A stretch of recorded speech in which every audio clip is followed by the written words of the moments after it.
ali, seu tesouro não está ali. Então não atentando para as coisas que se vê, mas para as que não se veem. O que Paulo está querendo dizer com isso? Nossa ênfase está não na terra, as coisas que se veem, mas nos céus, as que não se veem. Em miúdos, o que Paulo está dizendo? A eternidade. Grave eternidade nos teus olhos. Não atentamos para isso, mas atentamos para as coisas que não se veem. A volta gloriosa de Cristo, novos céus e nova terra. Ansiamos ver nosso corpo redimido, a salvação das almas, o avanço do reino de Deus, a unção do Espírito Santo. É para essas coisas que atentamos, que damos ênfase. Mas para que não se vê. Aí Paulo dá o motivo. Ele não quer só lançar palavras pro ar. Mas por quê? Cargas d'água, Paulo. Eu não posso me prender aqui, nas coisas que se vê, mas nas que não se vê, no céu. Porque as coisas que se veem são temporais. Nós não somos temporais. Nós somos eternos. E não podemos nos prender com coisas temporais. Paulo está dizendo, é passageiro. Não se prenda demais na beleza, ela vai passar e vai virar rugas. Não se prenda demais no ouro e prata, vai ser consumido, vai passar. Não se prenda nos títulos, honras, valores, tudo isso é transitório, passageiro, temporal. Por essa razão não se prenda nisso. E as coisas que não se veem? Essas são eternas. Não passam. Elas não passarão. E para que todo esse argumento? Para resistir às provações. Está vendo? Me diga, por quê? Paulo diz, não desfalecemos, não desanimamos. Por que você, frente a provações muito menores que as de Paulo, muito pequenininhas? Paulo nunca vestiu uma camisa que você está vestindo. Paulo nunca andou no carro que você tem. Paulo nunca comeu um bife como o seu. Nunca. Paulo nunca teve todas as coisas que você tem. E as coisas que você já sofreu, todas juntas, não se comparam ao que esse homem está dizendo que passou. Mas ele não desfalecia. Ele não desanimava. Ele não desistia. Ele vencia. Por quê? Porque os olhos desse homem estavam postos na eternidade. A força que vinha, a adrenalina, o ímpeto para esse homem furar os bloqueios das provações, vinha do fato dele aspirar o céu. Dele sonhar com a eternidade, sonhar com a volta de Jesus, sonhar com novos céus e nova terra. Isso dava forças a Paulo. Então ele vencia, então ele não desanimava. Mas Paulo diz aqui, o livramento para perseguição intensa, o livramento para todas as tribulações nessa terra, é exatamente a morte. É a morte. A morte será o livramento.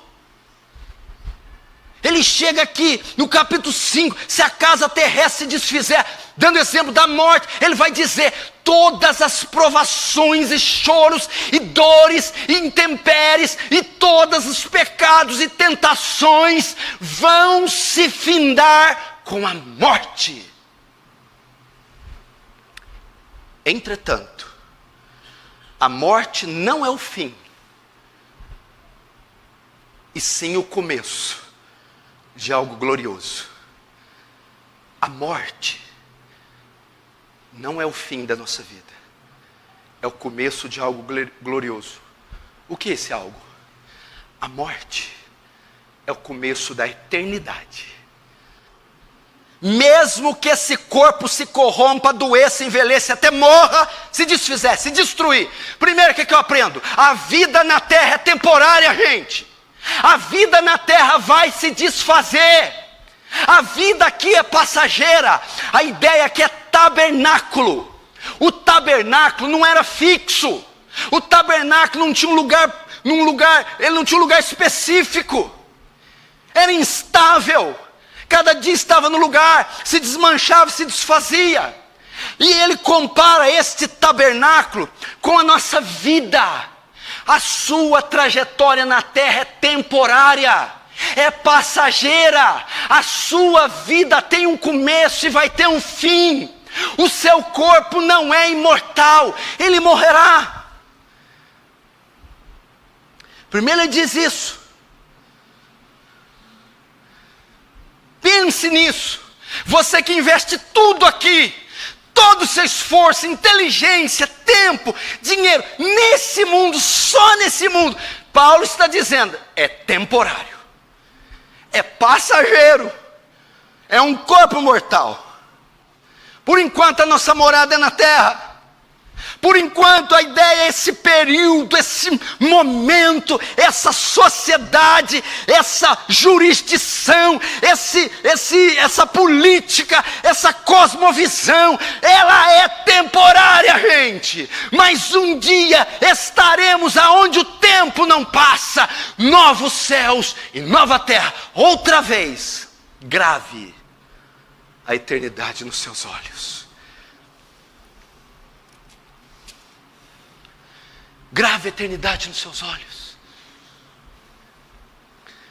Não mais na terra, nos céus. Veja só, o tabernáculo não tinha lugar fixo. O templo tinha. Jerusalém. E lá ele estava.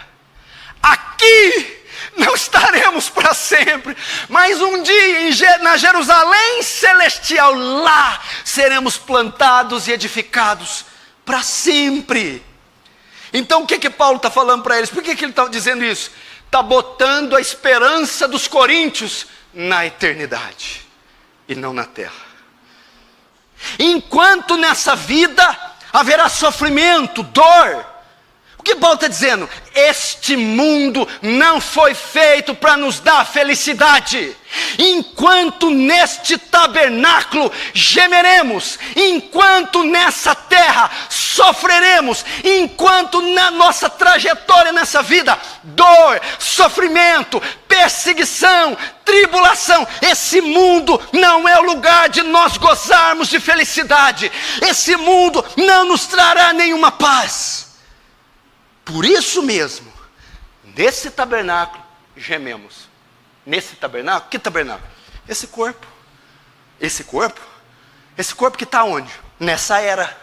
Essa era fica onde? Nessa terra, nesse sistema. Ele está dizendo, enquanto nessa era, enquanto nesse sistema, enquanto nesse mundo, enquanto com esse corpo, sofrimento. Não adianta, Coríntios. Ele está dizendo isso. Por essa razão, enquanto estivermos nessa vida, o sofrimento nos acompanhará. Ele está dissuadindo eles a deixar esse mundo, a tirar os olhos que estão impregnados na matéria. Ele está dizendo, ergam teus olhos e grave-os na eternidade. Ou é mentira que eu estou falando? Quem ligou ao noticiário e viu notícia boa? Leu o jornal? Hã? Como é que é a vida? Qual é a realidade da vida aqui? Qual a realidade da vida aqui? Eu estava vendo duas entrevistas do Roberto Cabrini com o ex-senador Luiz Estevão e com o Ike Batista. Luiz Estevão, um dos homens mais ricos do Brasil, tem uma fortuna de 33 bilhões de reais. Uma mansão enorme em Brasília, 2 Ferraris. Um dos maiores produtores agrícolas da região. Foi preso. Crime de peculato. 31 anos de prisão. Toda a fortuna dele não pode gastar. Não pode andar nas Ferraris. tudo preso. Está lá, perdido, desnorteado, com 69 anos de idade, com 70. Se sair vivo, sai com 100. Ike Batista, pego na Operação Lava Jato. O 8º homem mais rico do planeta. Foi pego. Perdeu tudo. Até a peruca. Perdeu tudo. O que ele tem hoje? 300 milhões de reais na conta que está bloqueada. Mais nada. Mais nada. Você achou que eu ia falar de sofrimento? Eu ia falar da favela da Rocinha? Da Angola? Do Oriente Médio? Esses não precisam te dizer. Eu estou dizendo da classe pomposa. Eu estou dizendo da classe... daqueles que todo mundo sonha ser iguais. É um mundo de sofrimento. E por isso, neste tabernáculo, meu Deus, é você ligar os noticiários e sair pelas ruas. São crimes, são orgias, genocídios, infanticídios, dor, pestes, epidemias, cânceres, dores e tribulações. Por isso aqui nós gememos. Paulo diz, nesse mundo não é nosso. Esse mundo não trará nenhuma paz para você. É tudo engano, ilusão. Então vai dizer, por isso nesse tabernáculo gememos, aspirando por sermos revestidos da habitação celestial. Aí ele vai dizer, uma das outras coisas que fazia ele gemer. Enquanto eu estou nesse corpo inclinado para o pecado, esse corpo que deseja o mal, o ódio, a prostituição, enquanto eu sofro dores e pressões e tentações, eu aspiro, eu anseio por ser revestido do tabernáculo celestial. O que é isso? Eu aspiro herdar novos céus e nova terra. Eu aspiro receber um corpo glorificado. Qual que é a ideia que ele está passando aqui? Coríntios, o verdadeiro crente, ele não aspira esse mundo e as coisas desse mundo. O verdadeiro crente aspira novos céus e nova terra. O crente verdadeiro deseja o céu, aspira, anseia. Ele está nesse tabernáculo e quer ir para o outro. Ele quer mudar de endereço. Ele quer voltar para sua pátria. Ele quer, aquele que tem os olhos na eternidade, deseja estar lá. Deseja ir para lá. Romanos 8:18 é um paralelo de tudo que está aqui. Olha só, Romanos 8:18. Porque para mim tenho por certo que as aflições do tempo presente não podem ser comparadas com a glória a ser revelada. Paulo está falando lá em Romanos, aqui é Coríntios. Porque para mim tenho certo que o sofrimento do tempo presente, esse tabernáculo, o sofrimento desse corpo velho, que peca, que sofre, que tem tristeza, que sente saudade, que chora, que quebra a perna, que fica doente. Eu tenho certeza que o sofrimento desse tempo presente, olha aqui que Paulo fala, tenho por certo que a alegria do tempo presente, Paulo não, o tempo presente é sofrimento. Porque a palavra tempo presente, a palavra essa terra, esse mundo, esse corpo, ele diz, nessa terra, nesse mundo e nesse corpo, é sofrimento. Aí ele vai dizer, não pode ser comparado com a glória que há de ser revelada em nós. Mas que glória que é essa que vai ser revelada em nós? O corpo, o tabernáculo, a tendinha, vai mudar para um edifício. A ressurreição. Eu tenho por certo que todas as benesses temporárias desse mundo e os sofrimentos mais fustigantes que ele proporciona não se compararão com novos céus e nova terra, com um novo corpo. A ardente expectativa da criação aguarda a revelação dos filhos de Deus, pois a criação está sujeita à vaidade, não voluntariamente, mas por causa daquele que a sujeitou, na esperança de que a própria criação será redimida do cativeiro da corrupção. Nós estamos em um cativeiro. A corrupção nos botou em um cativeiro. A criação fala de todo o cosmos, inclusive nós. Um dia o cosmos, a criação e nós seremos libertos do cativeiro da corrupção. O que cativeiro é? Você está num cativeiro, você consegue ficar sem chorar? Você consegue ficar sem ficar triste? Você consegue não ficar doente? Você está num cativeiro. Esse corpo aí, você está preso num corpo que te faz doente, infeliz, depressivo, triste, imortal. Você está lá. Agora, porque sabemos que toda a criação, um só tempo, geme. Não foi o texto de Coríntios? A palavra geme. E suporta angústias até agora. Mas não somente a criação geme. Os mares estão gemendo, os oceanos estão gemendo, o céu está gemendo, a natureza está gemendo. Mas nós que temos as primícias do Espírito, igualmente gememos. Mas por que nós gememos? Aguardando a adoção de filhos. A adoção de filhos, a redenção do nosso corpo. Mudança de endereço.